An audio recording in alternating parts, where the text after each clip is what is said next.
that's of interest which need to be raised at this time? Seeing any, so that's good. I move on to item 3, announcements by members of the Executive Board of Directors. Councillor Bailey. Thank you, Chairman. Just I'd like to update the executive on a couple of points relating to National Grid and various matters relating to their proposals. Firstly, I have this morning written to Ofgem, who are the regulators, in relation to the National Grid business plan proposals to go forward, which includes the Grimsby to Walpole line. It's a long letter, which I will make public, but the gist of the letter is essentially that the council objects to Ofgem approving the National Grid business plan because they have failed in their statutory responsibilities to consult properly with other stakeholders, and they have not made open and transparent the business costings related to these projects, and they have failed, as we have said in our representation previously to the National Grid, to be open and transparent with the numbers around the various options. So I've asked Ofgem to not grant consent for their business plan until they have addressed those matters with National Grid. Secondly, Chairman, you'll be aware that after the approval of the Heckington Fane Solar Farm, a number of MPs wrote to Sir Laurie Magnus, the Ministerial Commissioner on standards, asking for a review of that matter. I have written further today to Sir Laurie asking him to investigate this matter further, simply because we've now had 5 giant solar farms approved in the county. None of our representation have been heard or taken as important enough to be considered in the matter.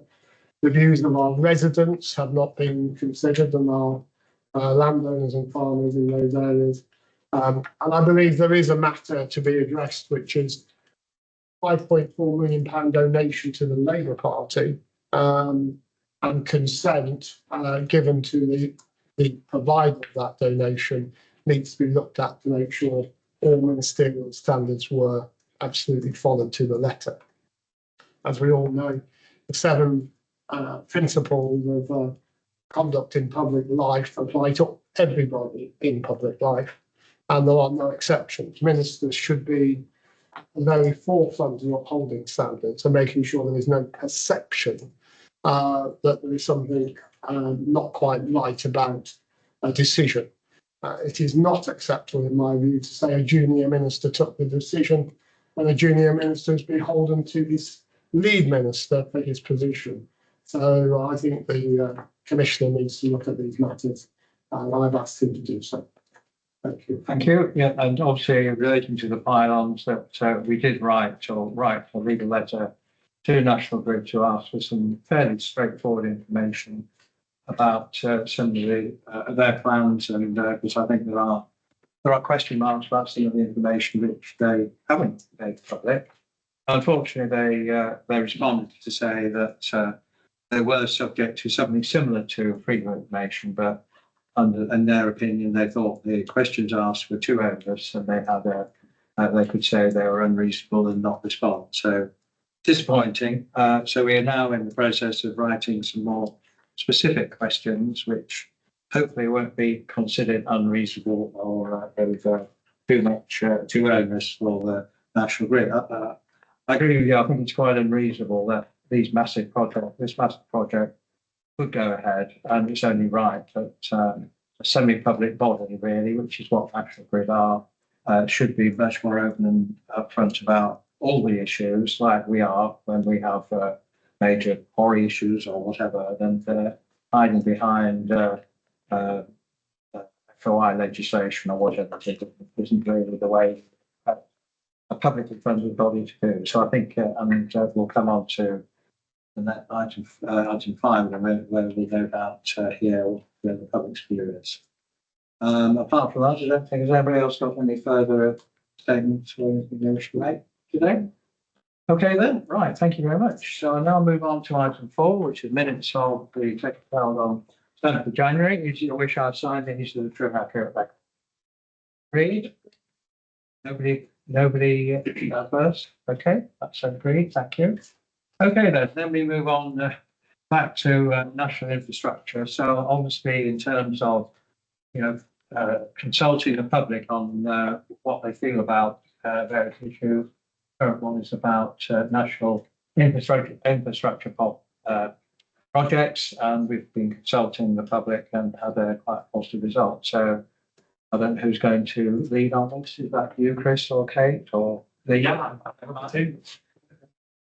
So we carry out these counter view surveys 3 times a year, and each time we focus on a different topic to look at public awareness or public sentiment and help shape some of our services in some aspects. So in this last one, we wanted to focus on nationally significant infrastructure projects. So not just pylons, solar farms, although there were questions specifically on those aspects, but broadly about nationally significant infrastructure projects. Because do we understand? Do we think the public understand what that means, and how concerned are they? Are they not at all? Do they see these as opportunities? What are their opinions on these? So obviously, this is brought in. This was done sort of separately from our planning team in conjunction, but separately from our planning team, so that we're separating this consultation, this engagement piece from the planning process. We're still sort of checking things on their merits, but this was done, yes, as our latest county view. So Kate's just going to run through just the key findings from each of our questions. Yes, so we held a survey for over 2 months, and it's closed on the 20th of January. We've got really good response. Over 3,000 people have responded, which gives us 95% confidence with a small 2% margin of error that the results are representative of Lincolnshire population. And the vast majority of residents have said that they are aware of nationally significant infrastructure projects in their district. So that was 83% of people who said that they are aware. They've told us that they are concerned about these developments. So again, 83% of people were either very concerned or concerned. What they've also told us that they consider locations such as roofs of buildings and car parks and brownfield sites as the most appropriate locations for the solar panels to be installed on. And in terms of impact of proposed development for clients along the East Coast, the most concerned were identified to be impact on the local nature. People also said that they would bring few energy benefits to Lincolnshire, and they've also identified as one of the top impact, the impact on local tourism. They've also proposed some suggestions and additional things that where they would have their concerns, which were some suggestions that perhaps we should consider underground installations as preferred options, offshore installations. They're also concerned about impact on communities and health and well-being, and property evaluations. And then we also asked about preferred methods of communications with regards to this, and most preferred methods of finding out about these kind of large-scale projects and developments were letters and leaflets directly to people's households, as well as TV and local media.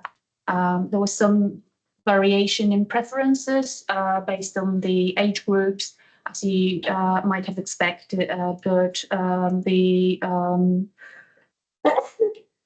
traditional media as well as direct communications were across the board the most preferred choice of being informed about these kind of developments.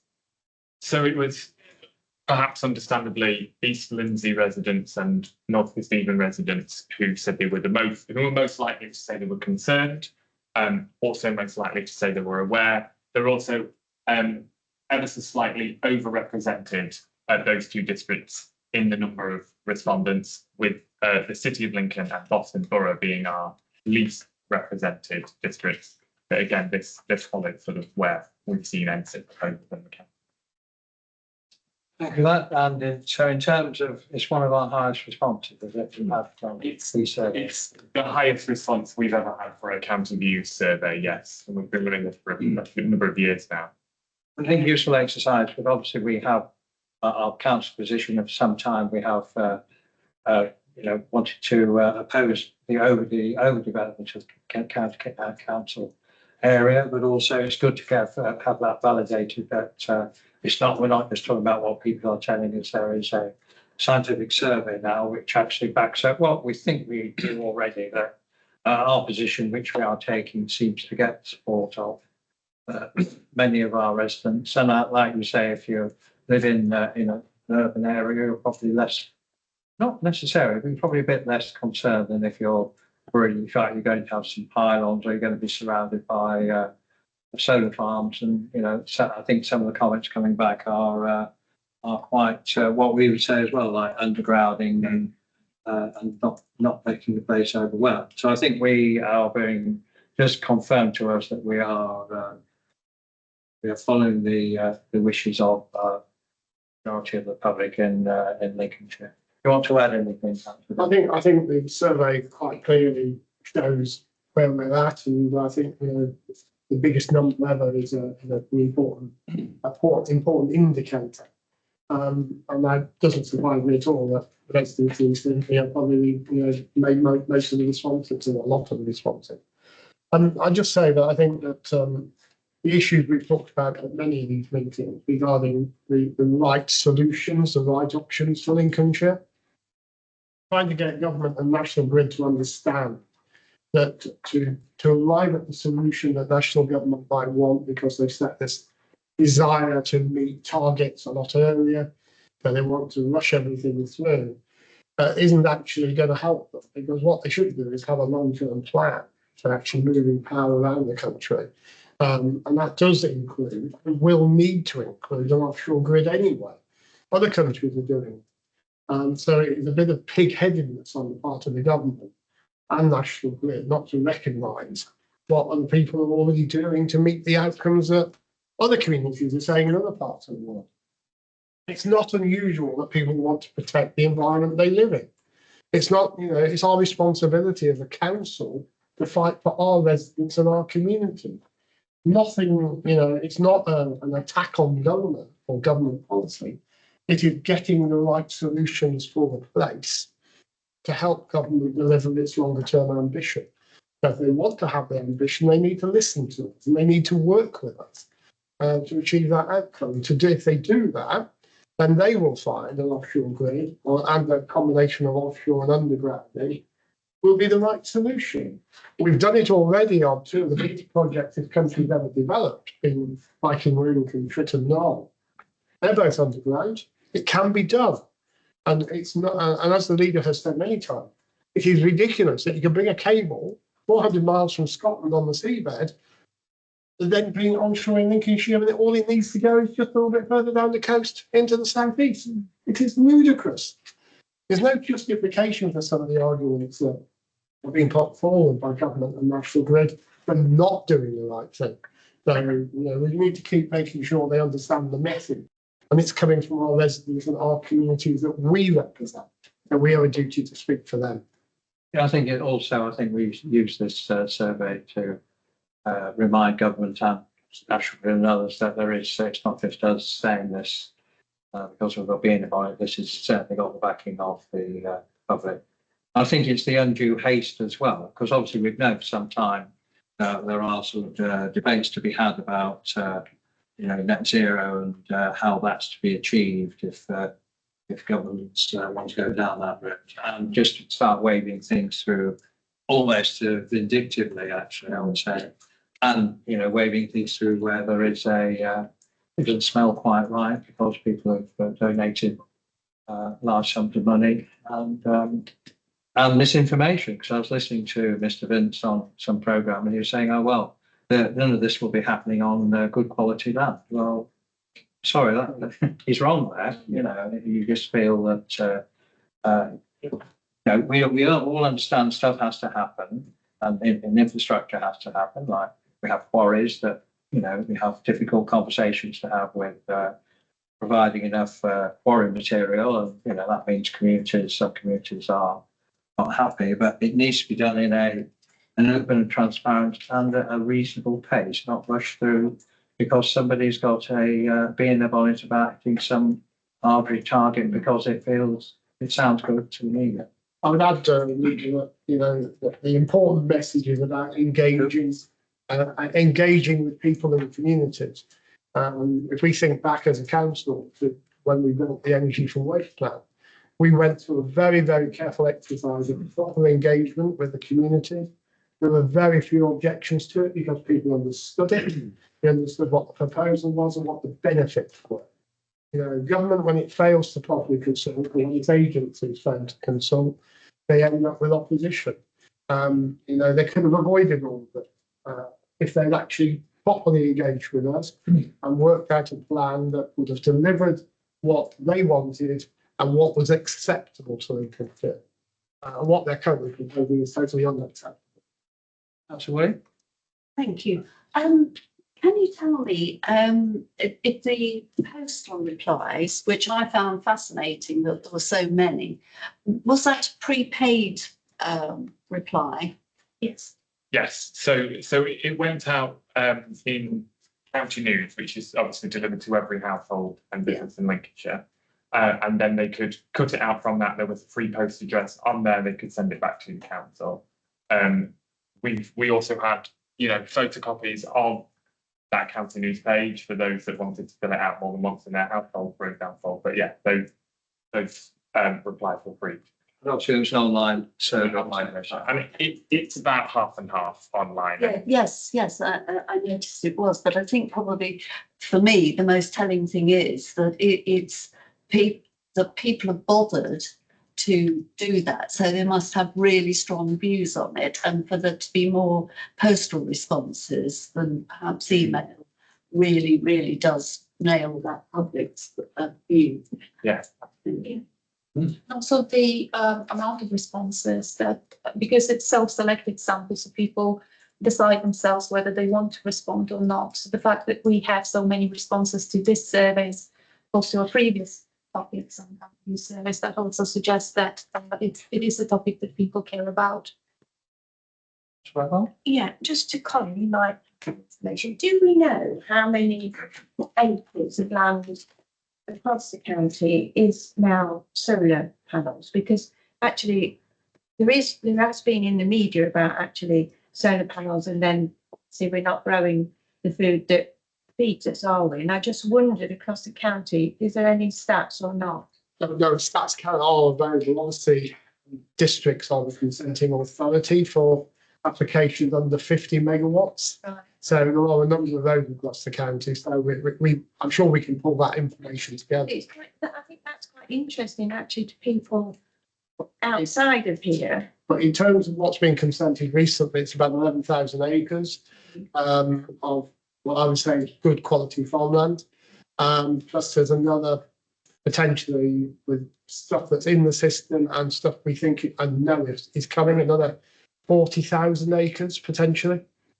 And I know, and I'm sure you're all aware, that if the pylon lines get built, then you will see nothing but solar and onshore wind along the entire route of those of that, as they all want to be able to then connect to that grid network. So you are looking at the wholesale destruction of certainly the eastern side of Lincolnshire and the western side of Lincolnshire. And at some point, going back to some of the early plans from National Grid, you will then probably see a further pylon line across Lincolnshire from east to west. And then the same thing will happen there.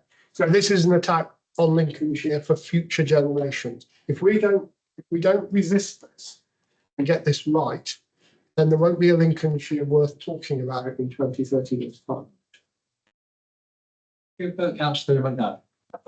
Leader. I mean, it was quite interesting that one of the biggest things was the local nature impact on there. And, you know, only last week, Nuclear Waste Services actually, their search areas moved to between Great Carlton and Gates and the Marsh, which is just pure open countryside, and the area is actually massive compared to what it was. And we also had one about the developer interaction with people. Now they are interacting with certain communities close by, but actually the communities close by that are impacted are not the ones who will end up getting the vote. So I hear what you're saying, but it's very difficult to weigh up the pylon against this when it's in open countryside.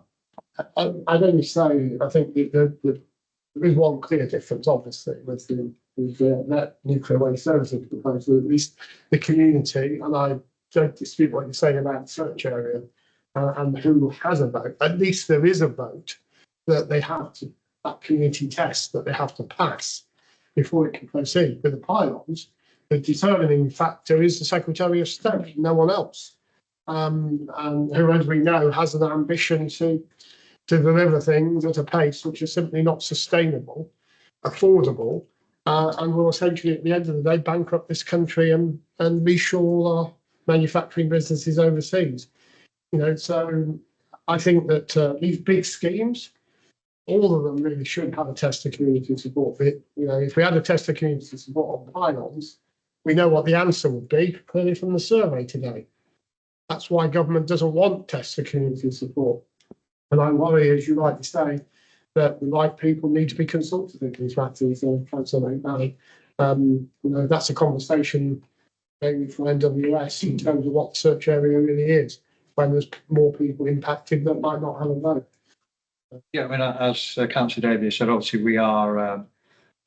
we're very neutral on the subject of this NWS proposal, and I represent the council on the community group, which the task of which is to make sure the public are properly informed, fully informed before they have their test for public support. Obviously, as you said, big change, because they've now proposed moving from the old gas terminal at Featherthorpe, now proposing, as you say, into open countryside, and also entail 7 kilometres tunnelling to get to the coast. So it is quite a substantial change. I mean, our count at present, I think our view remains the same, that we are together with the East Lindsey District Council we are expecting a test of public support by 2027, and I think it will take a little while for the more detail to emerge in terms of what these new proposals from NWS are, and then we can take a view as to. But I think we need to be very clear that there needs to be some sort of decision by 2027, and whether it's correct to just give some more time to hear some more of the details, because we are neutral, we are fully aware of the concerns and the issues. On the other hand, it is a long time programme, unlike the pylons which are being rushed through. It will take a long time for this to come to light, and there is an extensive consultation period going on being done by NWS. So I think it's reasonable to let them, as you're well aware, there are community science engagement opportunities going on as we speak. So I think it is, I mean, obviously we're out for all councillors, but at present, I think my personal view is we should remain as part of the project, but at the same time, as more information comes out, then we can take a view as a council as to where we stand. And I think would seem to be a reasonable position. And of course, the other difference with this particular project and others is there will be a substantial investment by National Waste Services on the successful, whoever is the successful site. And there currently are 3 sites in the framework nationally. We don't know which of those are. So there are balances to be had on either side, because obviously we also know that there's a massive issue coming up forward with coastal defence. As we know from the recent flooding, there isn't enough money in the system anyway. But so I think it is a balance issue. I think there's no denying there has been a substantial change of direction from National Grid, and what's now being proposed is a different kettle of fish to what was done before. So we'll obviously keep a watching brief and at the moment stick to the line that we want this sector to be public support by 2020. So let's see how it emerges.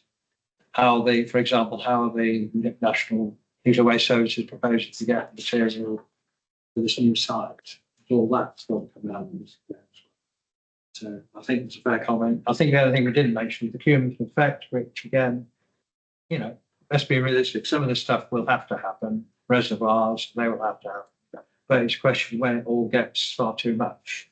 And we're seeing in certain around Stanford, around Gainsborough, around Sleaford, between here and Sleaford, massive, huge areas which will be underpacked. So You're it's a absolutely question right. of scale. And the construction alone on the pylons, plus all the substations, plus the cable routes, some parts of the East Coast will have 8 to 10 years of construction chaos to live with, which will be totally unacceptable. So I would say already the cumulative impact is already far too great for some of those communities to withstand. Places like Amberley Creek, for instance, and that these cable routes are going left, right, and through the bloody middle of them. I fear, as I said, that, once they've got the initial bit consented, you'll end up with additional pylon lines from east to west. Lincolnshire will become an industrial landscape, with the only bit that doesn't have anything in the middle of it will be the Lincolnshire ones A and B. And it will be a substantial change, not just to the natural environment and the landscapes and communities, but it will devalue the quality of the offer that Lincolnshire has had for many generations. And we recognise that people move here for the quality of life. They don't expect to move here and suddenly have wealth and big riches and better services than everyone else, because they know that's part of the price of moving to a beautiful location with good schools, etc. So there is a quid pro quo. If you're asking people to move here and it's a ruined landscape and there's no good natural environment, and we don't get funded properly by central government to deliver the services we need, then why would you move? This is a real threat to the county's existence as an attractor for good people, for people to retire to, and we really do need to do everything we can to defend it. I think that's good. And I suppose the final irony is anybody who looks into this with any detail realises the government policy of relying almost exclusively on intermittent sources is crazy. And that's what really annoys you. If there was a sort of a plan which sort of would work, it won't work, and everybody knows it won't work. And the idea we can have intermittent power sources and then we rely on somebody else to give them their power is not a sensible way forward. I just despair as to who are these people who are making these decisions. Well, I watched the car crash interview with the head of GB Energy yesterday, who didn't have an answer to any of the questions in terms of when a bill's going to fall, whether people are going to see the benefit of new jobs, 20 years maybe, he said. You're absolutely right. These things are, we're going to see a big energy price rise in April. Rumours now heading towards 5 to 6, 7% increase on energy bills. Most of my small businesses on the coast that operate in the hospitality and leisure sector, that will be the final straw for them, particularly with the national insurance changes coming in April. So I think, I warn you now, I think we're going to see some serious economic issues come forward in the late spring and early summer as businesses struggle to find their feet and address some of the economic challenges. And the other issue, of course, is as we see energy costs going up here, they're 4 times more expensive in energy costs for business than America, for instance, where energy costs are going to fall. we are going to see factory closures. We're going to see businesses reshoring their manufacturing to other parts of the world, and that will pose some significant challenges. Maybe not so much in Lincolnshire, but certainly as a country, we are going to have really big economic issues going forward. Thank you. So, right, so we've had a good debate on that. We noticed paper, information paper, so thank you for that. A good result. So I think you're pleased you had such a information for your. Okay, then I'll move then on to first the decision item, which is council budget. Obviously, we went out to the proposed budget on our meeting in January. Out to consultation. So now we're going to hear about the results of that consultation. Also, the final details of money coming in or going out from the final settlement from government, which I think was yesterday. Yes, yeah, always really well timed for us. Oh, perfect. Well, I did ring them up and say, look, we're having an executive on. That's always, they're only too happy to listen intently to follow the advice of local government. Okay, Andrew first, or is it Michelle? Like I say, it just goes to Please the don't point. do my thunder. No, I won't be stealing your thunder, but I think you go. Yeah, no, let Michelle do it. Then you can. Okay, we'll go for it then. Sorry. Order to the leader. Yes. So as we've just mentioned, the final settlement came through from government yesterday afternoon, and with that being the case, a circulation was made this morning that included an update paper to the final figures, which we always knew was going to be the case. So if you can give some reference to that as well, that'd be really helpful. Thank you. The published papers includes some minor updates around the budget proposals that we were making, and includes a refresh of the capital and financial strategy. The paper also includes the equality impact assessment of the proposals. Given that there was no change to the level of service that we are providing in the proposals, the quality impact assessment focuses on the change in council tax. So the EIA identifies the positive impact of securing our services provided, but also highlights the support that's available by the collection authorities for those groups with protected characteristics. So on the update to the council budget paper, this is based on the final settlement that we received yesterday afternoon and the final figures from the districts that were not available when the report was published. So in terms of the settlement, the main change that we received was a bit more money than we'd expected for the national insurance compensation, £615,000 more than we expected. But this still leaves an estimated gap of just over £1 million for what we expect the cost to be for our own workforce. And there was no change in the settlement to reflect any of the cost for contracted provision, which was clearly a concern of the executive when we presented this in January. The children's social care grant was £253,000 more than we expected, but we are expecting there to be new costs to offset this. So that's something we will keep under review. In terms of the information from the district councils, the collection fund, the council tax was a slightly improved picture across all of the districts from what we budgeted for. But clearly from the paper, you'll see that's not the case for each of the districts individually. And the business rates was a slight reduction due to the inflation estimates we've used. So overall, we've got an improved position of just £1 million, and that funding change is reflected in Table D in the updated budget paper.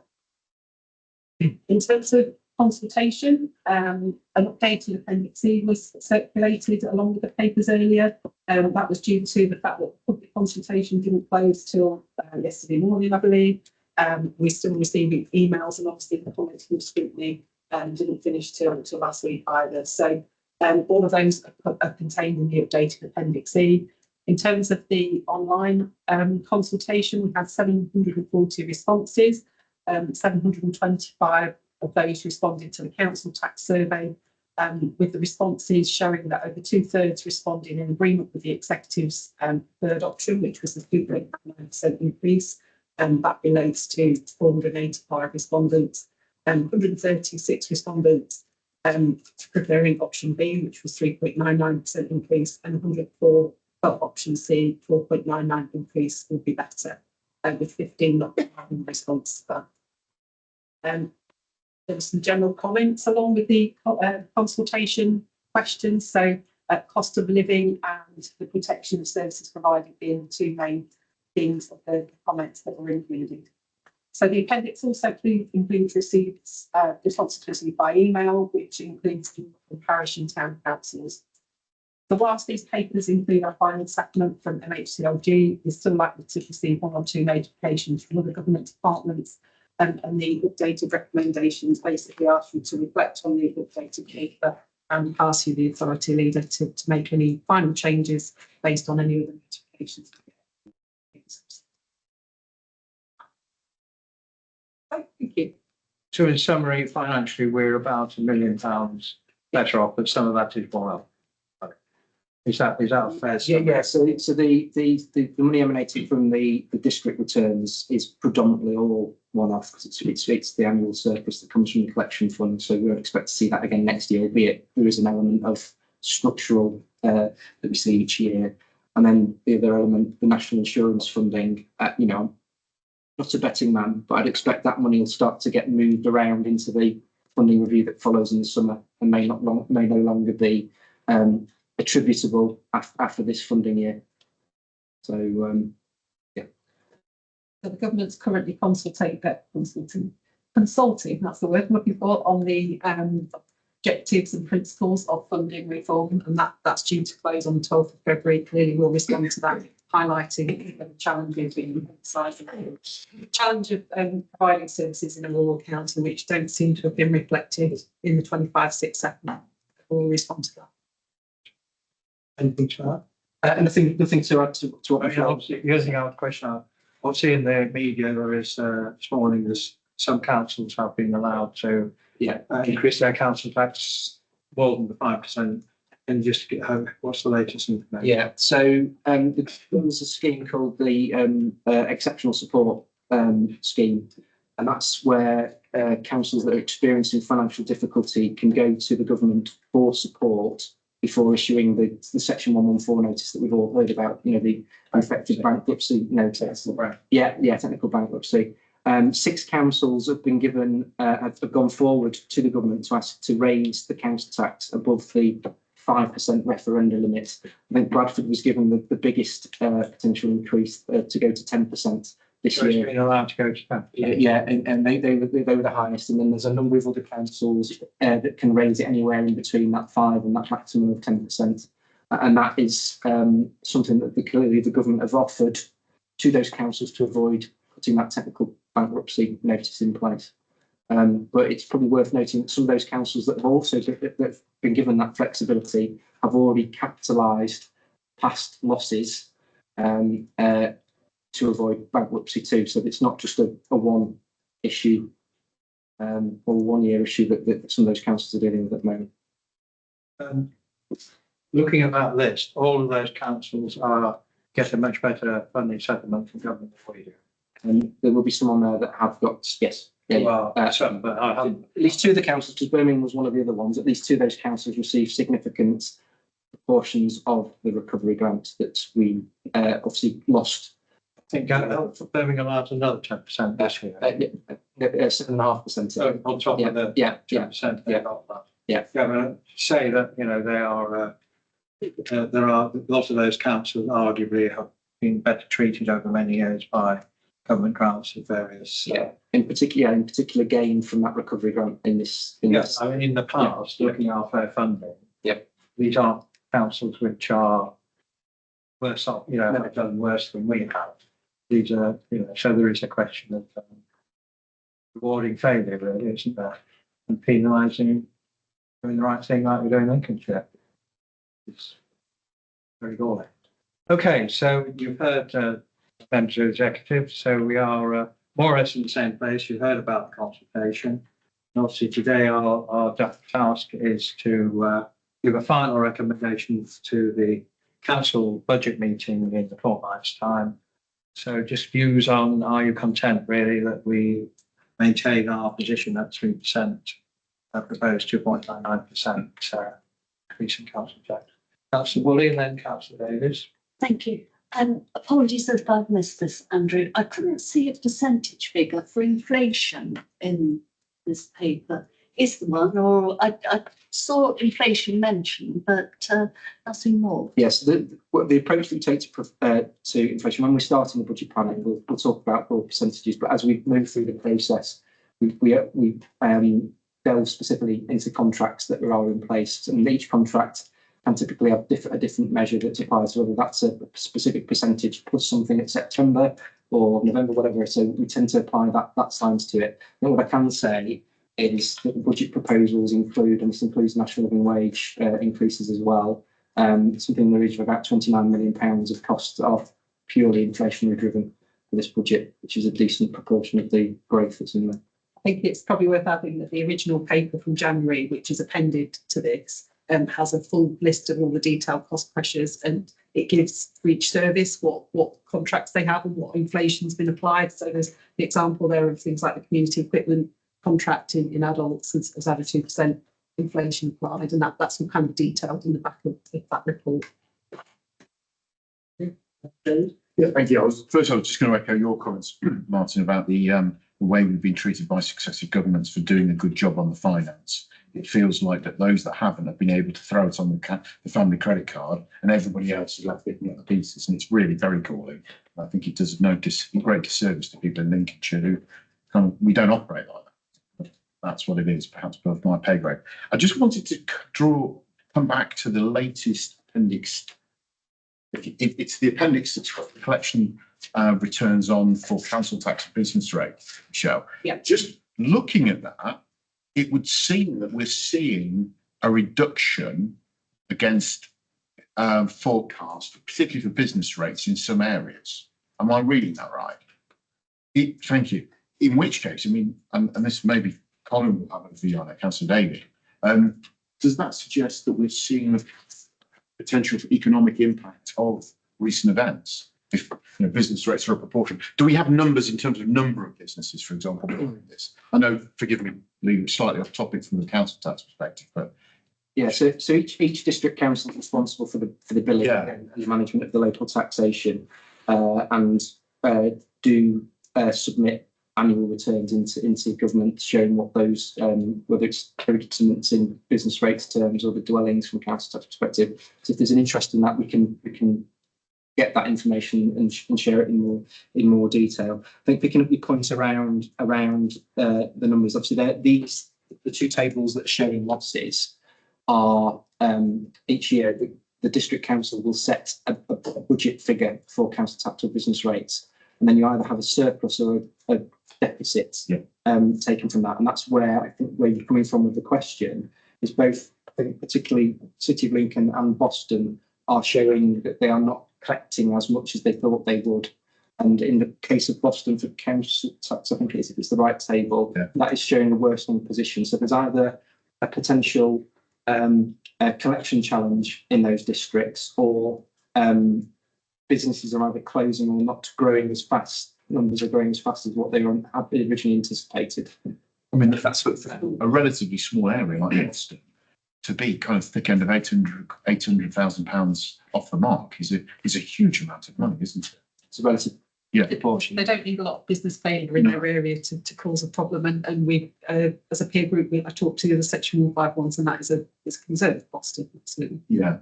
And the way that it affects us is we pool, so any business rates growth benefits us as a pool, and clearly reductions in what they collect impacts on the pool income. Yeah, and it backs up what Councillor Daly was saying when you look at East Lindsey's figures as well in terms of business rate. The impact is there. We're seeing it, aren't we? It's very in stark relief. Yeah, thank you. I've got no doubt that the recommendation for today is that we stick with the proposal of 2.99% as a council tax increase. I just want to comment that Councillor Daly absolutely right. It's quite clear that areas such as Boston and East Lindsey are very, very challenged economically right now. I think political leadership in those places needs to focus on how they actually support the economy and resolve some of these challenges. Some of the recent stories coming out around Boston are not helpful in terms of giving confidence to businesses in the community that their leadership in that area is actually focused on the day job. The day job is making sure that the community is cohesive, making sure that businesses are supported, and that people are hearing the messages that are coming from them. And I've said already in this meeting, hospitality and leisure businesses are really, really right on the wire. And I just don't think we've seen the whole impact yet of budget changes. And I suspect in April, May, June, we are going to start seeing those, and they're going to be critically bad for those areas in particular, but it'll have a knock-on effect across the county. Any further contributions? Okay, the recommendations have been emailed to us, which obviously we last minute information. Do you want to just run through those? Yeah. So hopefully everybody's seen the email, and just so for the benefit of everybody else who haven't seen that, can you just be sort of So they are pretty much as the published paper, but they've obviously been updated to include the update paper. So the recommendations are that the executive consider the effect of the funding available and the revenue expenditure position as noted in paragraph 165 and 166 of table D of the report, supported by the additional information in appendix H and the document entitled update to the council budget 25/6 report to the executive. So the update report. Consider the quality impact analysis, that's appendix A, and the consultation and engagement comments as shown in appendix E, as supplemented prior to and presented at the meeting. So as we've discussed. Subject to the recommendations 4 and 5 below, approve the recommendation to the council, the revenue budget for 25/6 proposed in table D of the report, so the update report, and the capital programme 25/6 proposed in table E and appendix B of the report as per the original published papers. The level of council tax proposed in the table also shown in appendix C of the report, including the increase of council tax by 2.99%, inclusive of 2% for the adult social care precept.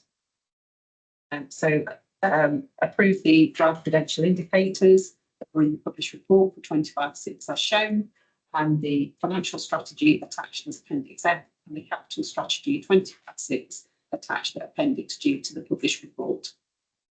So also that they request the leader to review and amend the executive's budget recommendations to the county council as appropriate in respect of any further grant changes if received between the executive meeting of today and the 21st of February county council date, and request the leader to review and amend any figures within the budget proposal to be recommended to the county council as appropriate to ensure consistency with the final budget recommendations made to the county council. Thank you very much, Michelle. I think in future, if these were put on the screen, it would save you having to read them all out. But I think interesting, so everybody's aware what we're doing. So I would like to move those recommendations. Seconded, so all those in favour of the recommendations, please show. That's unanimous, so thank you very much, and we'll wait for the budget debate. Okay then, thank you for that. So item 7 then is children and young people's youth housing service contract.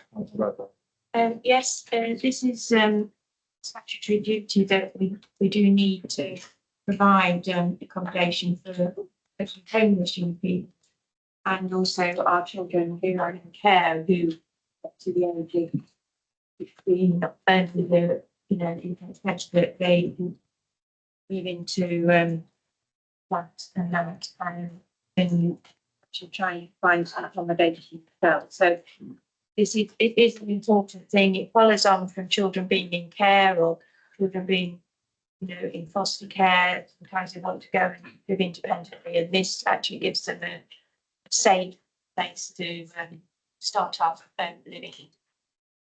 So I'll pass over to Andrew or Charlotte, whoever's going to through this paper. Charlotte, thank you very much.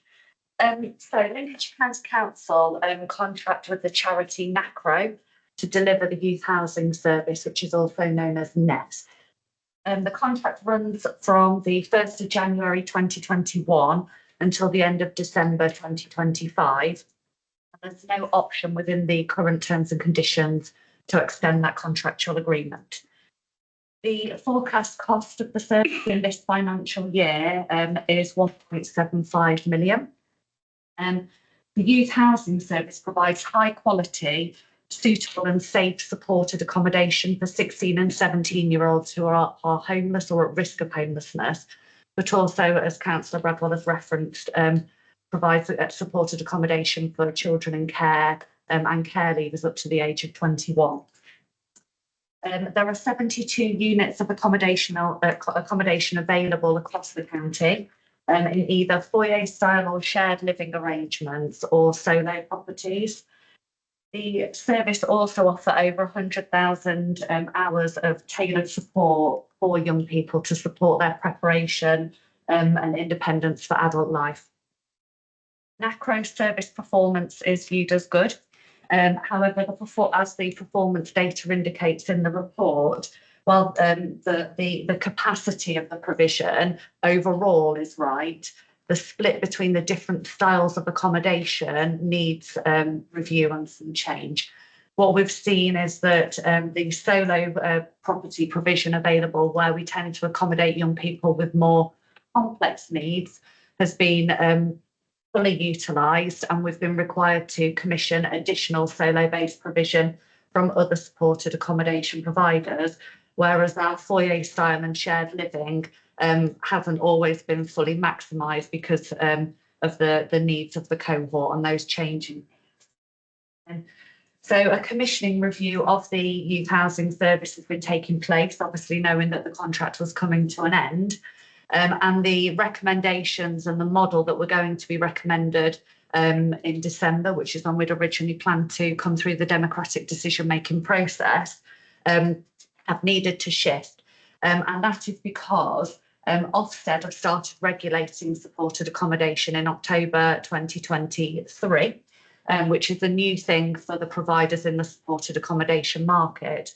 And they've commenced inspections in 2024, and some of the findings emerging since the regulation have sort of upskittled things within the market. Now, Ofsted have written to directors of children's services on a couple of occasions since the end of 2024 to note that they have a concern that there are young people being placed in supported accommodation with complex needs that really should be living in regulated children's homes provision. And although we feel confident in Lincolnshire that the young people that we have accommodated in supported accommodation are able to be in supported accommodation, the market as a whole is nervous about supporting young people with a level of complexity. And what we're seeing is an impact on the broader residential care market for children and young people. And it becoming more challenging to place young people in supported accommodation with a level of complexity. And what that means is the recommendations that would have been brought forward under our commissioning review need to be reconsidered and in light of the regulations. We are wanting to therefore have more time to undertake a more detailed review of supported accommodation. That includes not only the accommodation that we provide directly, so Children's Services has two of its own regulated supported accommodation provisions, as well as what we commission from the market. And we also have staying put arrangements for children in foster care to enable them to live with their foster carers for a longer period, and also supported lodgings, which all provide a more family-based accommodation for young people to live in. It's also important to note that, as previously agreed, that the leaving care service will be insourced to the local authority from the 1st of April. And some of the accommodation provision for care leavers, we want to take that into consideration as part of the broader review of supported accommodation needs. And we also need to do some broader work with the market to make sure that they are feeling confident in light of the new regulations with the commissioned models going forward.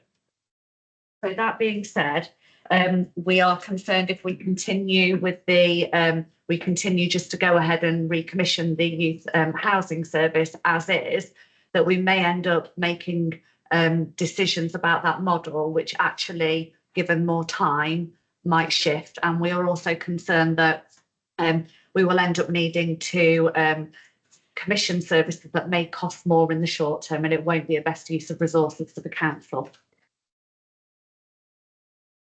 Okay, so the public contract regulations allow for modification to lawfully extend contracts under certain conditions. And we are recommending to executive that we extend the existing service with NACPRO for a 15-month period. The regulations are set out in the executive report, but it has been determined that regulation 72, 1B and C can be applied to allow for the lawful extension of the youth housing service contract.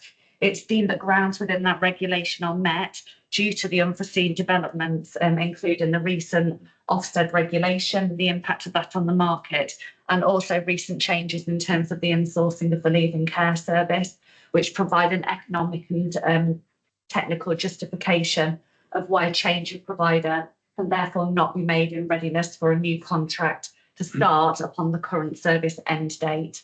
The executive has the power to approve an extension of the contract with an estimated total contract value over the light touch regime threshold. The estimated total contract value to the end of December, so the current contract end date, is £8.4 million. The original value of the contract increased by just over 4%, but that's in line with the terms and conditions of the contract, and that's linked to inflationary pressures from Ofsted and utilities and staffing wage increases since the start of the contract. Based on the 24-25 cost of the service, the total extension value would be £2.1 million over that 15-month period.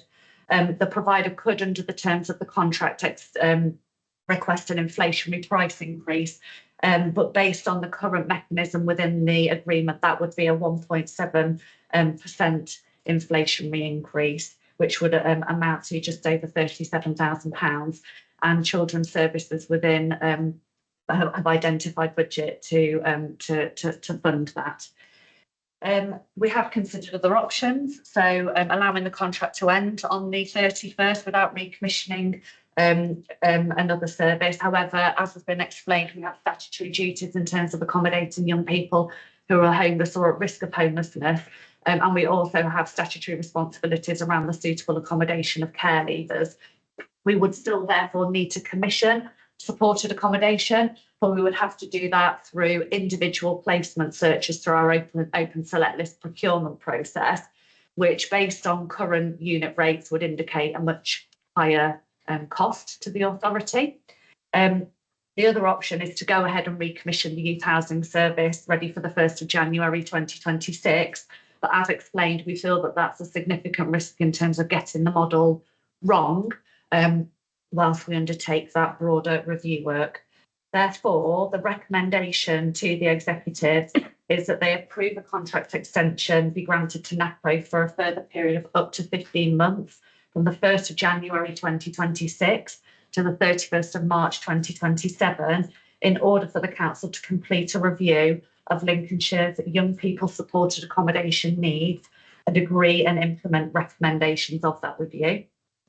And also to delegate to the Executive Director of Children's Services in consultation with the Executive Councillor responsible for Children's Services, the authority to take all decisions necessary to progress finalising the contract extension, including agreeing the final extension's terms and price. Thank you very much. Thank you. First, apologies, Councillor Stokes. I didn't bring you in on the previous, but just for the record, the overview scrutiny considered the budget. Can you just give us a?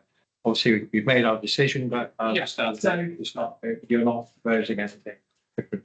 No. So obviously, our main comments were to do with the compensation for national insurance costs. Members were informed that the final compensation figure would not be confirmed until the settlement proceeding, which was mentioned. While the government had stated it fully compensate councils. The method of calculation suggested otherwise, and I do feel like we have suffered on that as well. Officers highlighted that determining exact workforce costs across local authorities was complex due to varying levels of in-house and externally funded provisions, and also confirmed that no compensation provided for externally contracted providers. We also had concerns about flooding and budget allocation. Members were pleased to hear that the investment in flood schemes continued through the capital programme, with at least 5 million allocated for the next year and 3 million for future years. The leader reiterated that County Council was investing in flood resilience despite it not being a statutory duty. Whilst the County Council had invested additional resources such as enhanced highway maintenance equipment and advisory teams for landowners to address incidents, it was stressed that the funding responsibilities largely fell on other agencies such as Anglian Water, Environment Agency and the Internal Drainage Boards, and argued that lobbying efforts should focus on securing more government funding for these entities. There was concern over the abolishing of the Rural Services Delivery Grant. The grant had now been reallocated to urban areas through a new recovery grant. It was emphasised that it was necessary to make a strong case during ongoing consultations to ensure that rural areas receive appropriate recognition, future funding models, and council reserves and funding allocation. Members noted that the general fund reserve appeared lower than in previous years and asked about its control and flexibility. Officers outlined the policy to maintain the general fund reserve between 2.5 and 3.5 of the net budget, confirming that the current levels were at a lower end of this range. It was further explained that grant reserves consisted of various funds, some of which had strict conditions such as public health grants and the Better Care Fund.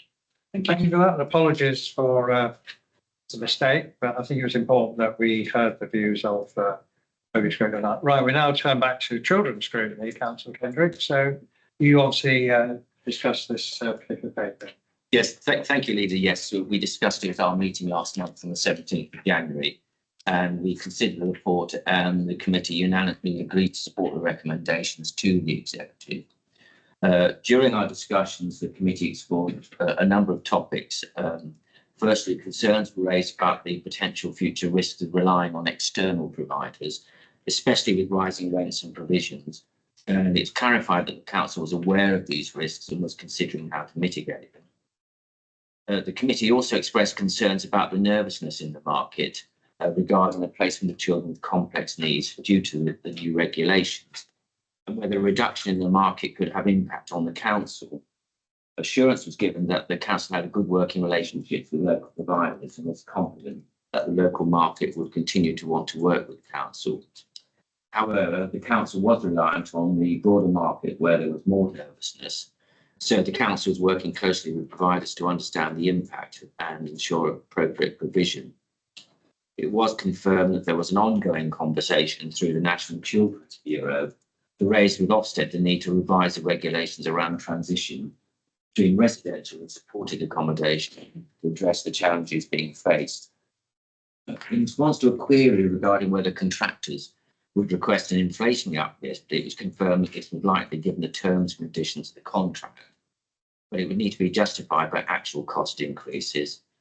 And the council worked closely with the provider in terms of open book accounting through contract management, which would provide good knowledge of what the services were costing. On the subject of accommodation provision, concerns were expressed in relation to the balance and ownership of housing provision. It was clarified that as part of the review, there was a need to do some modelling to determine whether there'd be more cost effective to have more in-house provision, less external market provision, or vice versa. In addition, there was a need to understand the impact on the residential care market to accommodate more children with complex needs.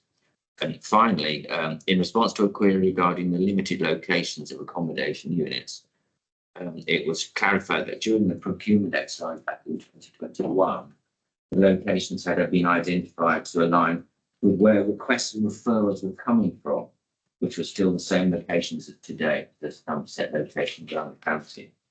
In addition, the insourcing of the leading care service would lead to supported lodgings coming into the council's portfolio, which would provide other options for the council to grow instead of procurement that might meet some of the gaps. We were, as a committee, very aware that we're talking about young children's futures and young people's futures, and that the best provision need to be good. So the committee was unanimous, as I say, in supporting the recommendations to the executive. Thank you very much for that. Okay. Questions? Well, first of all, obviously the extension, is that under the same, because obviously you did mention there is a need to alter the offer, shall we say, because there is a take-up varies. So is it under the same terms and conditions of the new contract are going to be extended? Yes, it would be, so as not to create a substantial modification. But what I would say, That will leave that issue unresolved. well, it won't be fully resolved, but what I would say with it, with the current provider is, I think it's, I mean, you guys will be able to talk about this more articulately than I can, but Will let Andrew answer? yes. Yeah, we've got a really good relationship with NACRO, and one of the things we've been discussing is about how currently the model is set up with 72 units. What we were looking at doing is maintaining the same volume of units, but changing the dynamics of how those units are set up to create smaller provisions within the current model to try and keep it within the same financial envelope. So what we're not doing is making those substantial changes, but changing how the model works slightly under it, whilst we're going through this review process to create those smaller units with smaller numbers of young people living with staff that will create the capacity to manage some of those more complex presentations in the intervening period, where we look at the whole model across from our own in-house options. Just require physical qualification. And one of the benefits of working with NACRO is they currently have a property portfolio outside of what we commission. So the ability for us to say, actually, can we stop using this building and look at this building because it would meet the needs of our young people. Working with NACRO gives us the flexibility to do that within the contract, because we're not commissioning more, we're just changing where what we're commissioning is located.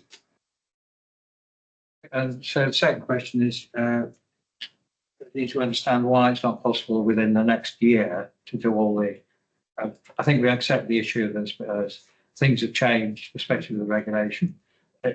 Why do you need more than a year to get this sorted out?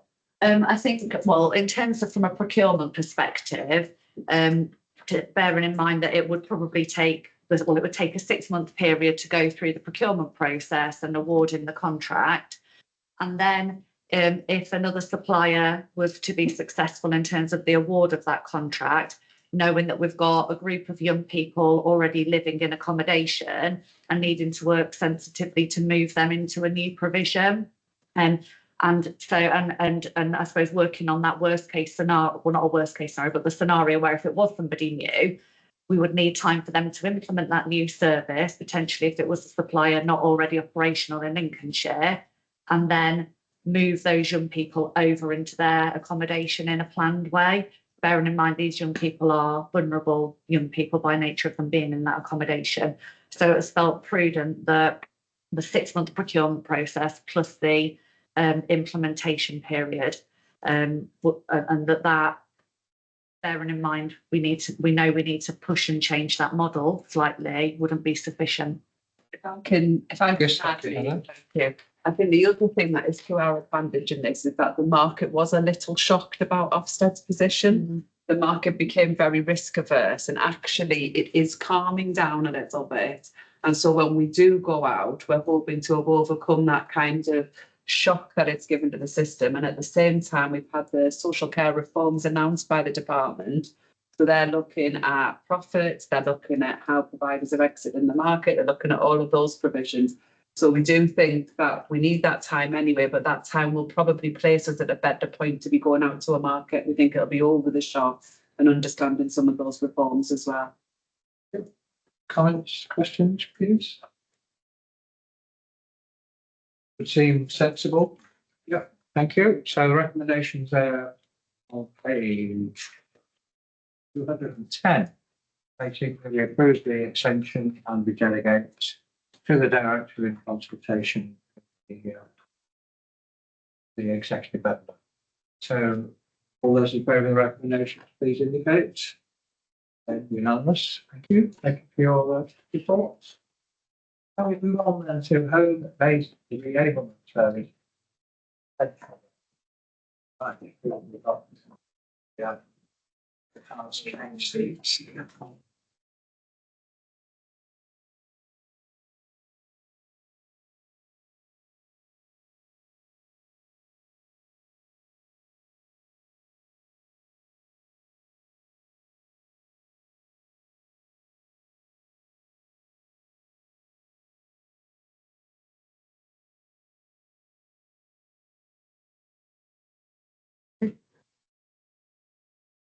Councillor Burkett, I lost you. There you are. There you are. Sorry. Yeah, this is to ask for a year's extension on our home-based reablement service. The service started in 2022 and it is a well-used, excellent service to help residents when they're basically coming out of hospital, maybe they've had a stroke, they've had an illness, an operation, and it helps them relearn skills and be able to carry on living at home. We're asking for this year's extension because we want to review the service as mainly it is people that's coming out of hospital, and we feel that the health partners could possibly help us in paying for the service. It helps them actually empty their beds on a daily basis. So I'll pass you over to pass you over to officers to explain it further, but just bear in mind it is a very well used and very excellent service. That saves us a lot. That saves a lot of money. So Thank you. that's Carl. Yes, thanks. I'll just summarise the purpose of the service and the reasons for the recommendations. So the service is intended to help people learn or relearn the skills necessary for daily living, which may have been lost through illness or deterioration of health, with the overall aim of maximising a person's independence and then minimising or ideally eliminating any need for reliance on longer term funded care and support. It meets statutory requirements under the Care Act, which itself supports the provision of reablement services as a means to promote independence, prevent or delay the need for ongoing, more intensive care. The service, as Councillor Backett said, plays a vital role in supporting the hospital discharge pathway alongside the management of community referrals, which are intended to prevent avoidable hospital admissions and escalation of needs. And since 2022, the service has also been successfully providing increased capacity to support hospital discharge pressures, utilising funding provided by our health partners. We have a county-wide service for which the provider Libertas is solely accountable for meeting the required hours and outcomes set out in the contract. And the service is performing at a very high level, meeting or exceeding contract KPIs across all areas. So the hours delivered are above target. The average support period is below target. In that case, lower is better. There are very high user satisfaction levels. 96% of individuals report improvement in their outcomes after utilising the service. And it is effective in reducing the number of people transitioning into long-term care arrangements. So 77% of people who receive the service are re-abled to the point where they require no ongoing long-term services. And in the context of the wider health and care system, as I say, that role in reducing delayed hospital discharges is resulting in 97% of hospital referrals received by the service are accepted within 24 hours. And so the service does result in savings by reducing that reliance on those more intensive care services and optimise the use of the council's resource. The current contract's been in place since November 2020. It's due to expire at the end of October this year. The available extension period in the contract has been fully utilised, and a new contract to deliver the services will be required from the 1st of November this year, in line with council's duty to deliver statutory services. So in order to determine how a future iteration of the service may be delivered most effectively, including the exploration of potential for future financial savings, and importantly, exploration of opportunities for integration with wider intermediate care services commissioned by our health partners. A thorough commissioning review would need to be undertaken. However, Due to the ongoing nature of discussions and joint working between council and health partners around the scope and the nature of any newly jointly commissioned intermediate care services, it would not now be possible to effectively re-procure the services other than on a broadly like-for-like basis from the 1st of November this year. So to enable the commissioning review to happen in a way that is inclusive of the integrated care system's future intermediate care services strategy, and for the outcomes of that work to help shape the future commissioning approach for the council's home-based reablement service, it is being proposed to extend the existing service by a period of 12 months between November 2025 and the end of October 2026. The extension will be offered on the same contract terms with consistent pricing, subject to an inflationary adjustment to be applied from the contract anniversary in November at a level that's consistent with the uplift agreed for other community services in April, from April this year. And the provider has indicated its support for the proposed extension, if approved, on the basis. In terms of the procurement implications, any extension of the contract beyond the end of October this year would need to be authorised by way of exception to the council's contract regulations and approved by the executive, which is subject to the recommendation in the report today.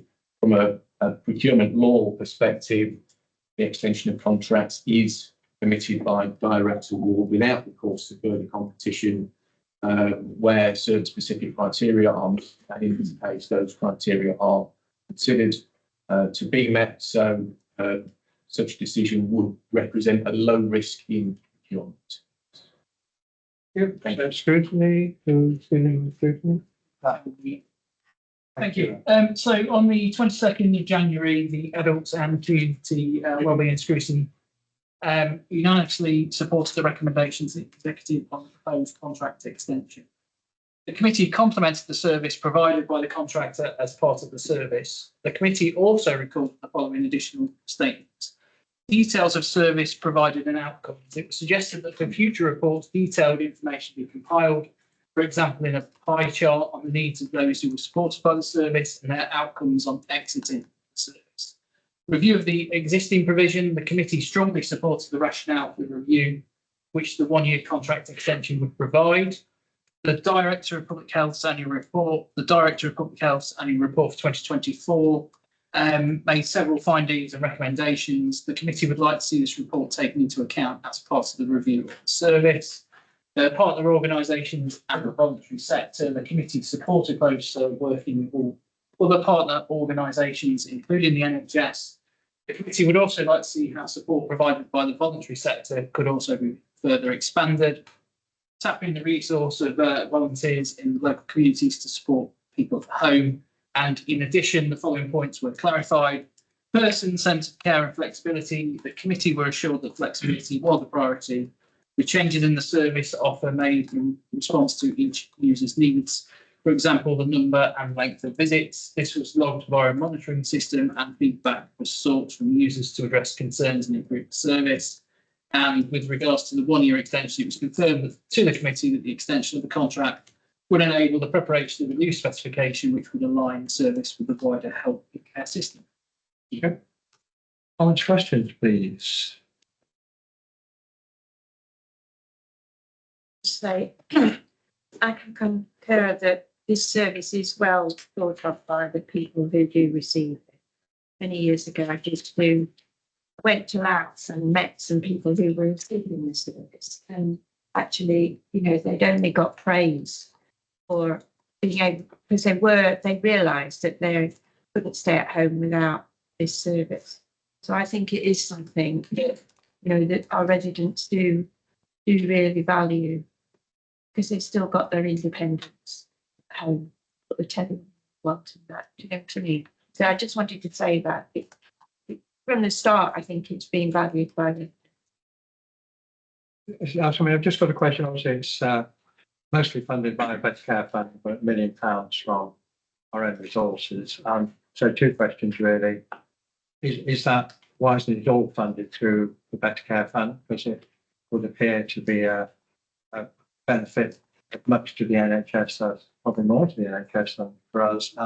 Second thing is some comments on what the government's indicating in terms of the future of the Better Care Fund or the future of whatever, which all seems to have been put back for years, but what is the plan apart from making it fit into the long run? So if I pick up both of those, so that was all why it isn't really funded from the Better Care Fund. And I think it's worth noting that Better Care Fund is quite clear as to which elements need to be directed towards expenditure by councils and which areas need to be focused on expenditure by the NHS.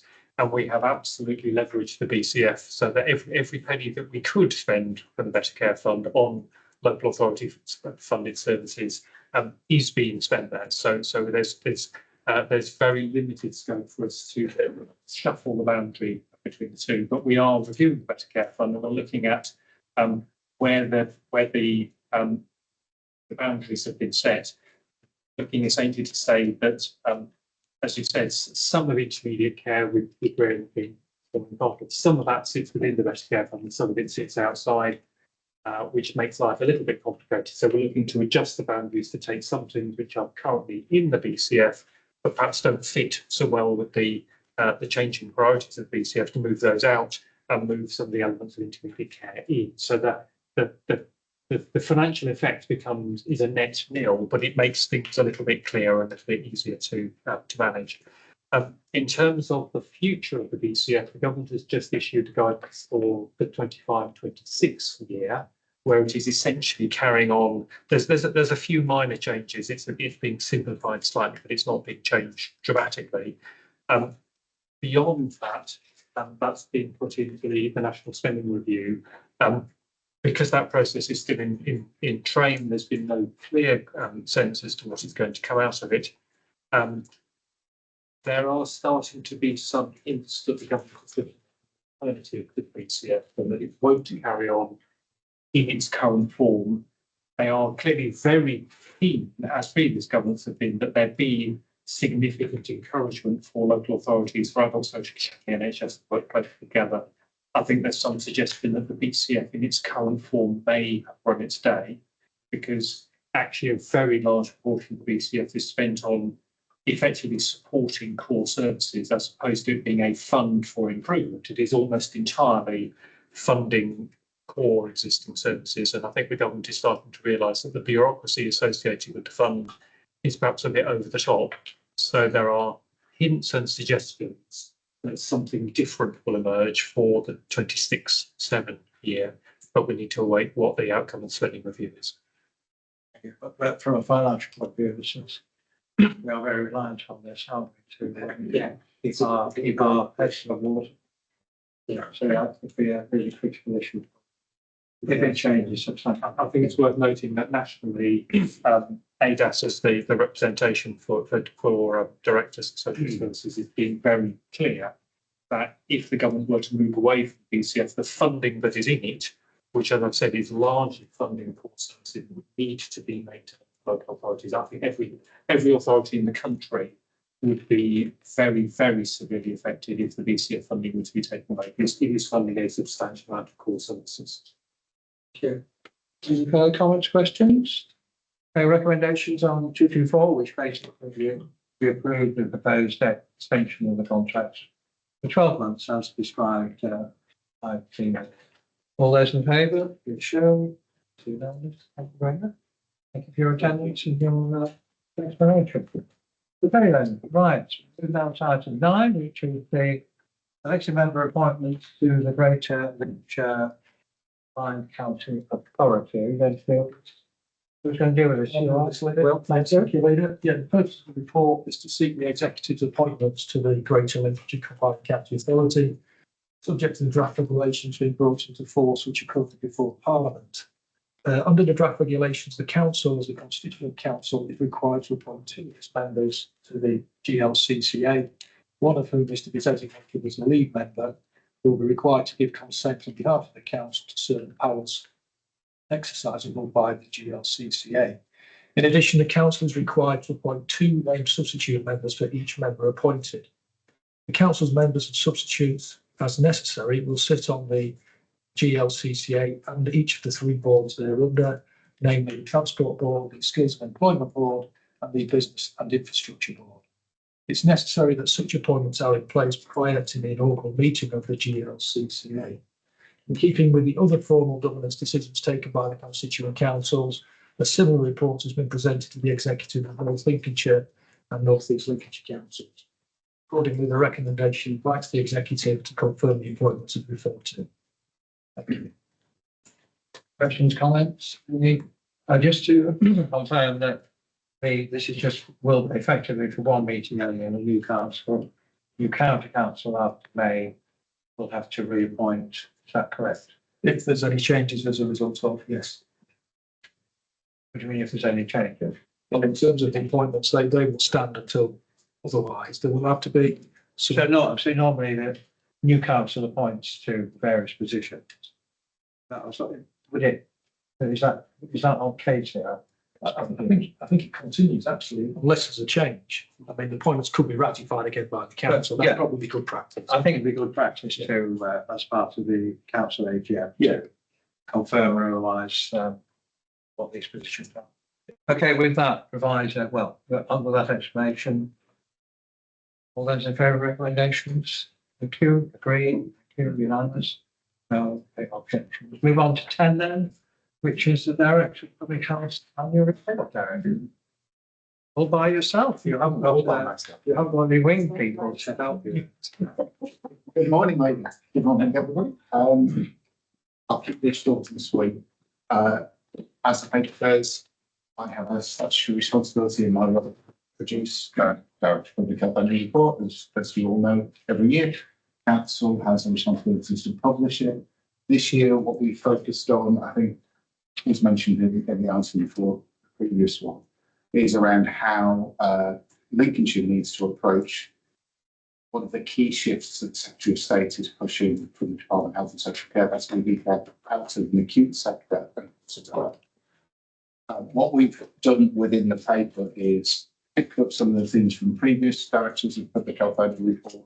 For example, the fact that Lincolnshire has an older population than average, that population is aging, which is a good thing. We're keeping people alive longer.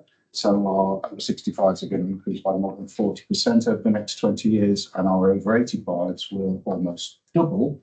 But with that aging population brings challenges, especially in a large rural coastal community like Lincolnshire. We also pick up the point that whilst the majority of the funding in the health system goes into the acute sector, in Lincolnshire, just under £800 million a year on the acute sector, the vast majority of contacts that people experience with the NHS is through primary care. So roughly about 9 out of 10 contacts with the NHS is through general practice and primary care. And yet primary care is funded less than half the amount that the acute sector is. So there is a disparity there. And in order to reach the government's ambition to move more care out of the acute sector and into community sector, that will require a shift of resources. Now, whether that's a funding shift or whether it's moving staff and resources out of hospitals and into the community, is likely to be a mix of both. We distill down all of the evidence and all of the analysis that we've done into 3 key areas that we need to focus on over the next couple of years. As Director of Public Health, you won't be surprised to hear me saying that prioritising prevention is absolutely key, but also supporting people to take the lead on their own care once they've already got conditions is going to be absolutely vital if we're going to manage within the resources that we've got. The second area we distilled down is about streamlining access and shifting towards using technology when we support our population. Clearly, there's challenges with that, as we evidence in the report, in terms of digital exclusions and the risks therein. But there's no doubt that the more we can use technology to support people, the more efficient we will be, and therefore we will get some of the benefit that can start to change the system. And the third area is around, we need to move away from treating conditions and move towards treating people. And to do that, we need multidisciplinary teams, but not based on conditions. At the moment, within a lot of community and primary care settings, we will have specialist nurses for diabetics, specialist nurses for respiratory conditions, specialist nurses for asthma. What we need is multidisciplinary teams that wrap around the person, because a lot of people who have, obviously asthma is a respiratory condition, but will also be diabetic, maybe overweight, and we need support and choose multidisciplinary teams that wrap around the individual and their challenges, not simply the clinical conditions that they're dealing with. That is, a lot of the international evidence. And the report goes on to describe some of the evidence therein. We put some examples from some of the international evidence. If we use this sort of model in Lincolnshire, what would be the benefits? What could we expect to see? For example, more than 500,000 unnecessary GP encounters could be avoided if we use technology in Lincolnshire alone better. We could increase the number of people who are taking up screening for cancers by 70,000 for breast cancer, 115,000 for cervical cancer. So there are real tangible benefits to moving into this model. And we're actually quite a long way towards this model already in Lincolnshire, with some of the work that we've done around population health management and some of the work that we're leading on. And I've been asked to lead around shifting some of these services out of the acute sector into the community. And then we lead with some recommendations, which firstly and importantly is we need to have a conversation, I would argue, as a country, but certainly across Lincolnshire, to develop a new relationship with the public about where they take support for their own health and well-being. We have to renew our focus on prevention. We have to use digital technology. As a council, we have technology-enabled prevention and care pilot that's showing really positive results, and the aim over the next few months will be to significantly increase that to support Martin and some of the wraparound interventions that we need. We've got to work with our NHS partners to deliver person-centred care in neighbourhoods, and obviously what we mean by neighbourhoods will develop over time, and supporting and investing in workforce, because our workforce collectively, including within the NHS, is going to have to change quite significantly in terms of how they deliver and in terms of skill mix, if we're going to deliver care close to home, which is one of the Secretary of State's key recommendations. Thank you. Did it go to a scrutiny? We go through some that, Councillor Stone? Yes, thank you, Lee. Yes, thank you. So on the 22nd of January, the Adults and Community Wellbeing Scrutiny Committee supported the recommendations of the executive on the report 2024. In addition to congratulating the director on the content of his report, the committee would like to emphasise the following points. As Derek has mentioned, the first one is prevention. As stated in the director's report, prevention is better than a cure. It stops illness and disease before it occurs, reduces pressure on the health and care system, and helps people live well for longer. The committee supports the planned national shift in resources towards prevention and the director's recommendation to develop a renewed focus on prevention. Digital technology. The committee fully supports the expanding role of digital technology in the provision of both health and adult social care services. The committee supports any trials for the expansion of digital technology to support individuals living as independently as possible in their own communities. Communities and community partnerships. Community partnerships are an important theme in the director's report, with the emphasis on providing appropriate services at an appropriate local level by the appropriate staff. It also recognises the opportunities for volunteers in the voluntary sector to develop their own support for communities and community hubs, which ideally would be accessible by public transport. And lastly, the Health and Wellbeing Board and Integrated Partnership Board. The Health and Wellbeing Board and Integrated Partnership Board bring together representatives from the NHS, County Council and other stakeholders who commission and deliver health, social care and health services. The committee recommends that these two boards give due consideration to the report to see how they can support its implementation and ideally submit their recommendations and support to the executive prior to the meeting to discuss the report. Thank you. Peter. Comments? Anything to add? Yes, Councillor Bowring. Thank you very much. This person-centred care is something that if you've been in local government, you've heard probably every year since you were elected. So my first question is, when is it going to happen? And my other point is not necessarily it's not necessarily going to be a question, but more of an observation. Again, person-centred care, GPs are the primary deliverer of primary care. We've seen the chart, which is really interesting. But if you wanted to make an appointment with a doctor, you have to ring up at 8 o'clock, not before 8 o'clock, not after 8 o'clock, 8 o'clock. If you don't, you've missed your slot. I can't ring up after 8 o'clock and get an appointment in 2 weeks' time because my concerns have to fit around the GP's timetable. So when are GPs going to go back to being responsive to patient care rather than expecting patients to fit in with the GP's business model and their timetabling?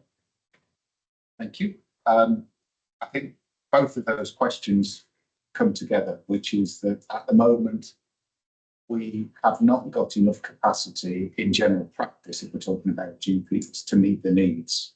So in the report, you'll see that through the work that we've done to look at the data that we have, roughly speaking, you can split the population of Lincolnshire into two parts, and that there is a graph here, but it's about providing personalised pathways to care.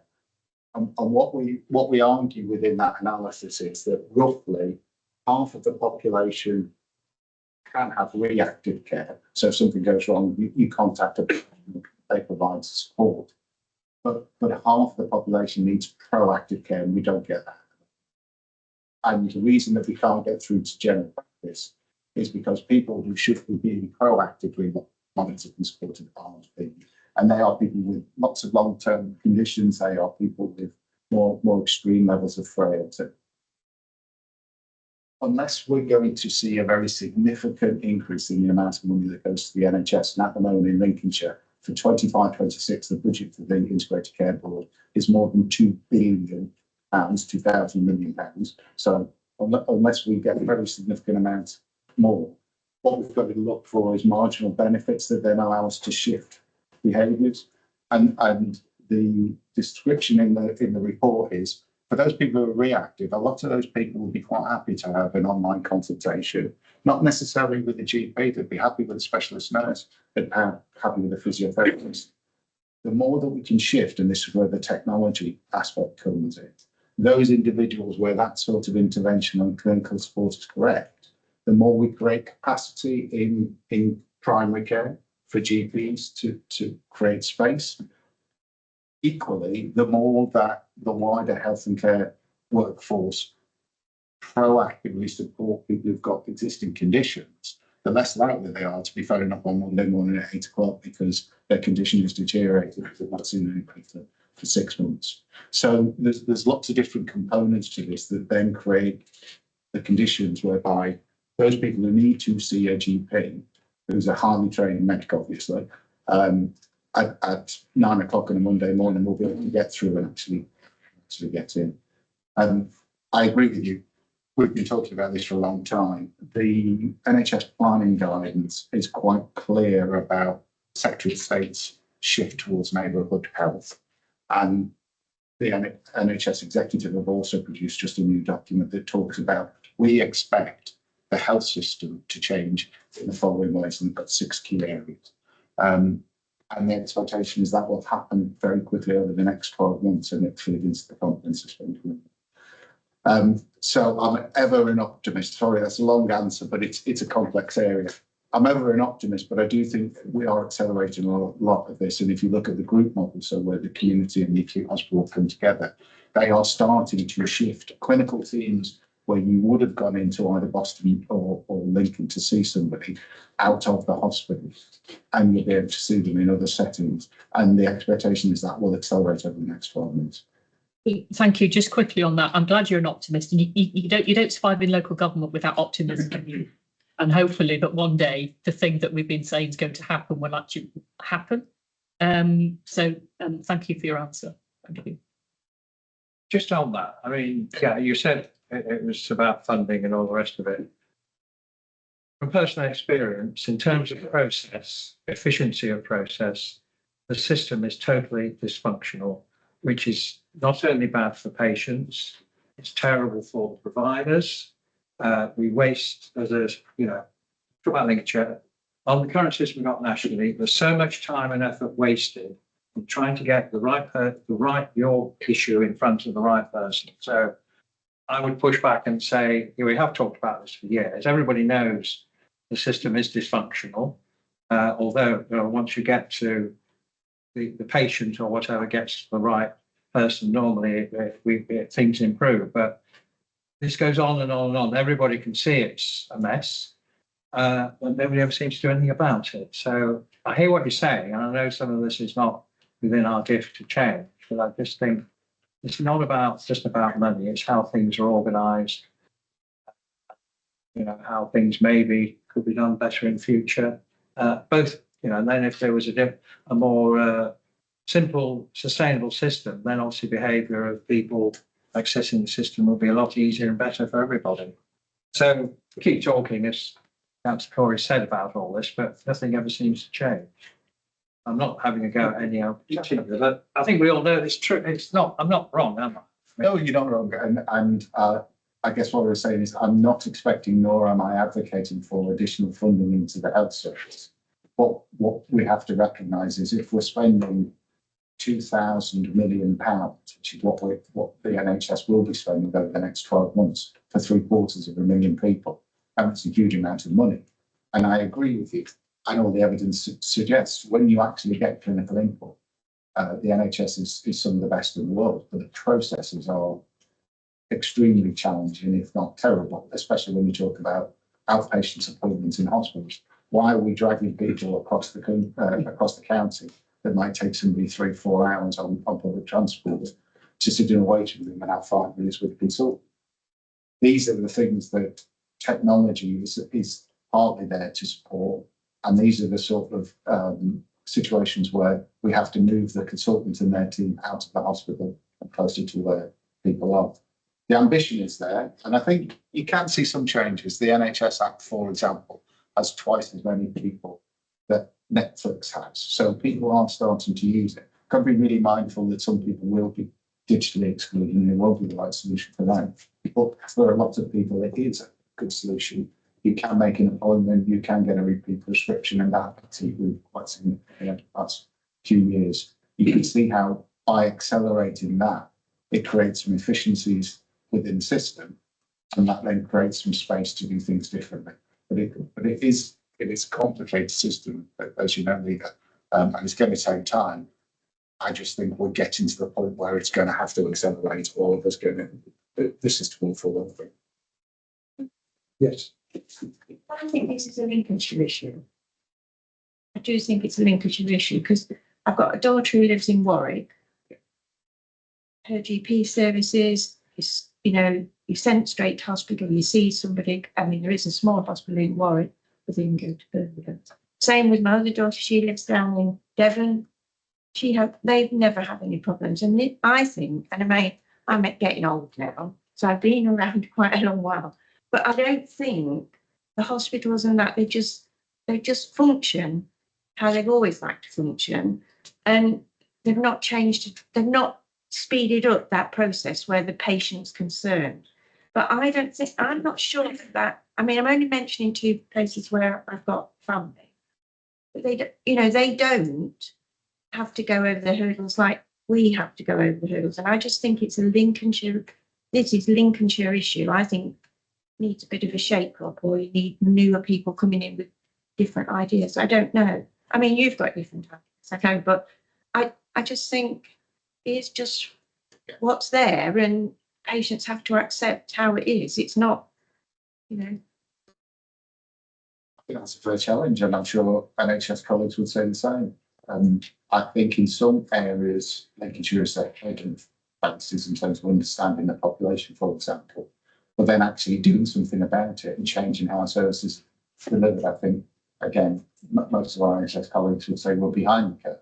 Yes. But it is being accelerated. It is being accelerated by the Secretary of State. And if you look at the Public Accounts Committee in central government, they are challenging NHS England to move a lot faster. See, in Devon, specialists go out from Exeter all around the communities in Devon and see people. That's where they have their consulting rooms. Obviously, if you need to go Exeter, you have to come or go to one of the smaller hospitals, but it is a consultant who goes to the people. The people don't go to a consultant. Yeah, and that needs to be accelerated. I agree. That is not being an apologist for the NHS, but that is what they're starting to do. And as I said, there is a transformation programme now that the community hospital and the acute hospital have come together to agree to move. But clearly that's going to take time, and people who've sat in their hospitals in as a consultant and expected everybody to come in. It's quite a big shift, but they're going to have to shift. That's Davis. Yeah, thank you. I mean, I won't debate the NHS. We'll be here all day. I mean, the only I would say to that one, it's culture, eat systems for breakfast. I mean, worked in large organisations. We've recently done some work with the NHS. It makes the Ministry of Defence look like a streamlined slip operation. Just a couple of bits I'd like to pick up on your report. The first one is, and you said it during your statement, that the ageing population in Lincolnshire shows that things are getting better. It's a great soundbite. I love it. I might put it on a leaflet. I'm not sure it's true, and I wonder whether you've got the analysis that shows that people are living longer in Lincolnshire compared to other areas. What is life expectancy doing over time? Because I had read recently that there is some suggestions that people born today may not live as long as people born post-war. And my second point is, these reports are great. They're always fascinating in debate, and there is some tantalising suggestions in this one, but I wonder whether we've ever done any kind of so what work on it. And I know it's not to do with this report, you're looking at things way outside your control, but if there was any examples looking back over the last few years and said, look, we highlighted this in the report, this changed, now look at this, it's wonderful. In terms of life expectancy question, on page 260 in the back book, page 10 of the document, what I was saying was that the number of people who are living into older ages is increasing and has been increasing, apart from obviously COVID years that had a big impact, and that's a positive thing. And I think one of the issues sometimes we fall into is that it's seen as a negative that we've got more older people. It shouldn't. It should be seen as a positive that we have more older people. The challenge is we've got more older people living longer in poor health. But are you allowing for the fact that people retire to Lincolnshire in that analysis? Yeah. Well, that's partly why Lincolnshire's base rate of older population is higher than other comparable areas.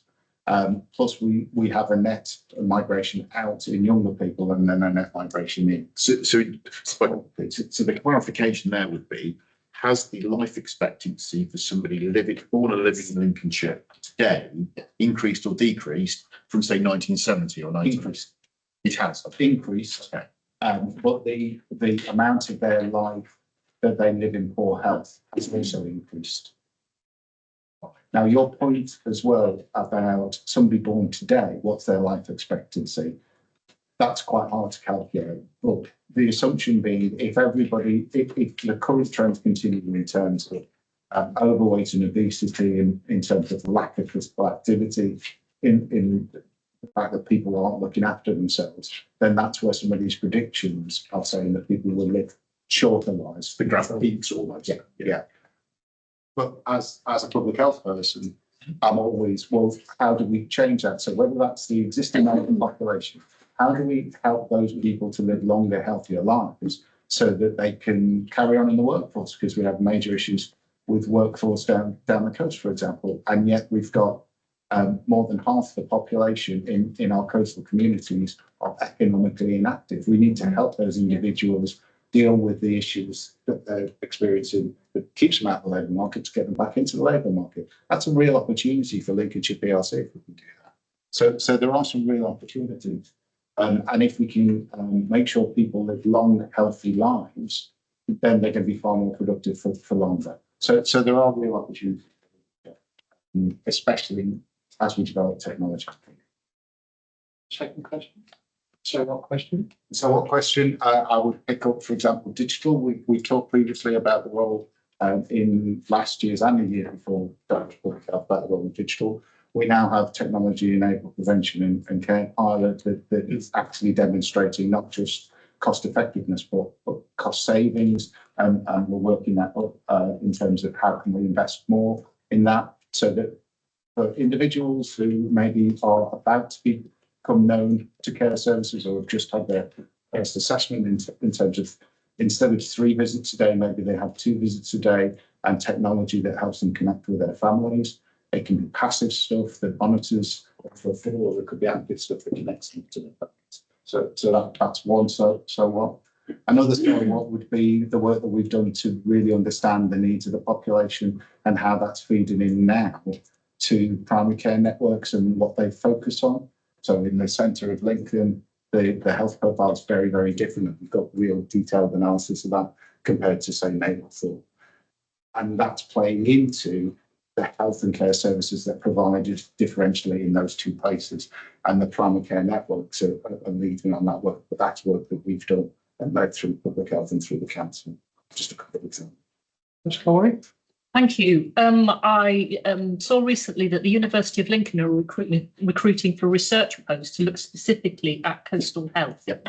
So the research that person's doing, will that answer some of the data questions that Councillor Davis asked? Is that what the post is there to do?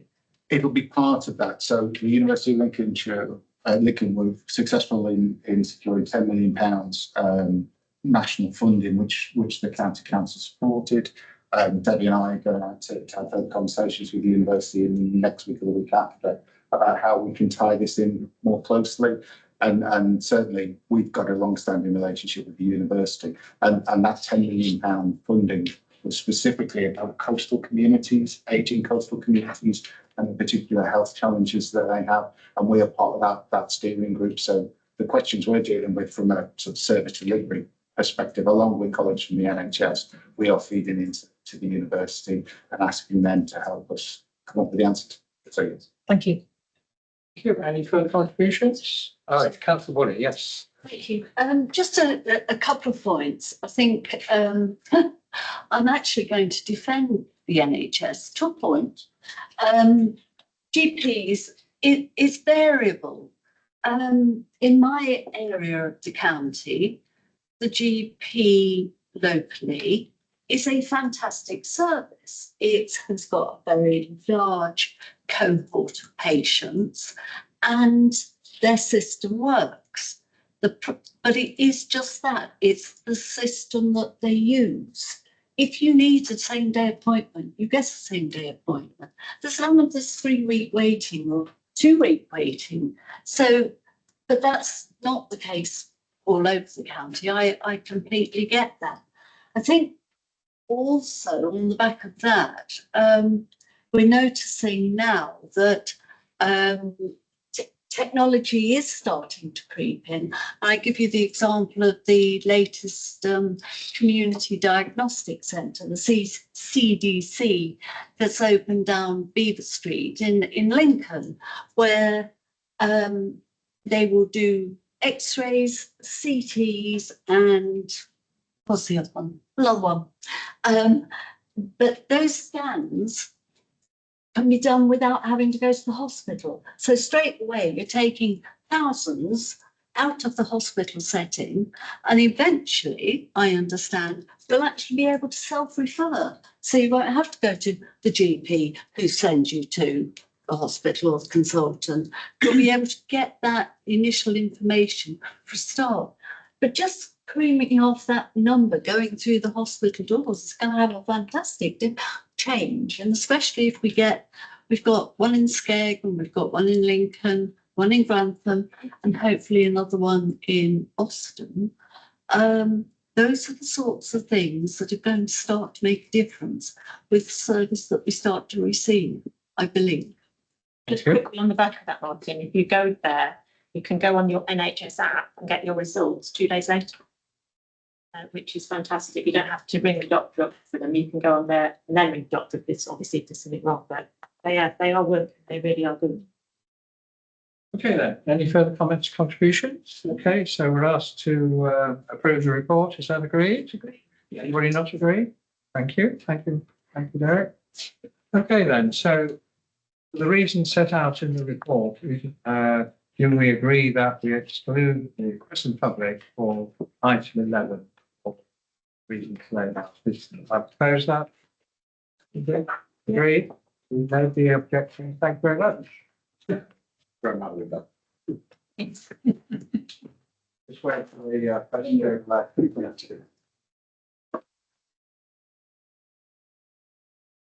We won't be too long.